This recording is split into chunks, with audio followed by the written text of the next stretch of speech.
কালকে ছিল বিজয়া দশমী। তো বিজয়া দশমী উপলক্ষে আমাদের বাড়ির সামনে দিয়ে অনেক ঠাকুর কিন্তু ভাসান যায়। তো বাড়িতে এই থাকার সৌভাগ্যে এই ঠাকুরগুলো কিন্তু আমরা চোখের সামনেই দেখতে পাই। মানে বাড়ির পাশাপাশিই ঠাকুর, বাট খুব সুন্দর লাগে বেশ দেখতে। বাড়ির একদম জানলায় দেখতেই পাচ্ছ, জানলা দিয়ে বসে এই ঠাকুর দেখার এক্সপিরিয়েন্স জাস্ট অসাধারণ। বাট এইগুলো দেখলে মনটা একটু খারাপও হয়, কারণ দেখতে দেখতে আমরা সারা বছরই কিন্তু পুজোর জন্য অপেক্ষা করি, কিন্তু দেখতে দেখতে আমাদের পুজো কিন্তু 5 দিনে শেষও হয়ে গেল। তো যাই হোক, আবার অপেক্ষার দিন শুরু হয়ে গেল। বলতে গেলে আমরা যেমন বলি আসছে বছর আবার হবে, আবার সেই একটা বছরেই অপেক্ষা। তো এখন একটা বছরে বেশি বলা যেতে পারে, কারণ এখন অক্টোবর সবে শুরু হয়েছে, আর পরের বছর অক্টোবরের মিডিলে আই থিঙ্ক দেখেছিলাম যে পুজো আছে। তো একটা বছরে একটু বেশি, তাও আমরা অপেক্ষা করব এই অসাধারণ অনুভূতিটা পাওয়ার জন্য। ভারাক্রান্ত হয়ে লাভ নেই।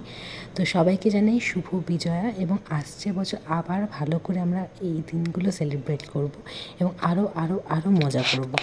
তাছাড়া একটা ব্যাপার আছে, এখনও যতই আমরা শুভ বিজয়া বলি, কিন্তু আমাদের বিজয়া কিন্তু এখনও শেষ হয়নি। কার্নিভালে আমরা আবার কিন্তু অনুভূতি পাই অনেকগুলো ঠাকুর নিজের চোখের সামনে দেখার। তো সত্যি কথা বলতে গেলে এই কার্নিভালের ঠাকুর দেখতে আমার বেশ ভালো লাগে, কেন আবার মনে হয় যেন মানে আবার অনেকগুলো ঠাকুর একসাথে দেখার একটা আলাদাই অনুভূতি। তাই বলতে গেলে আমাদের হাতে কিন্তু এখনও 3 দিন আছে। তাছাড়া অনেক প্যান্ডেলও কিন্তু এখন ঠাকুর আছে, তো আমরা চাইলে কিন্তু সেগুলোও দেখে নিতে পারি।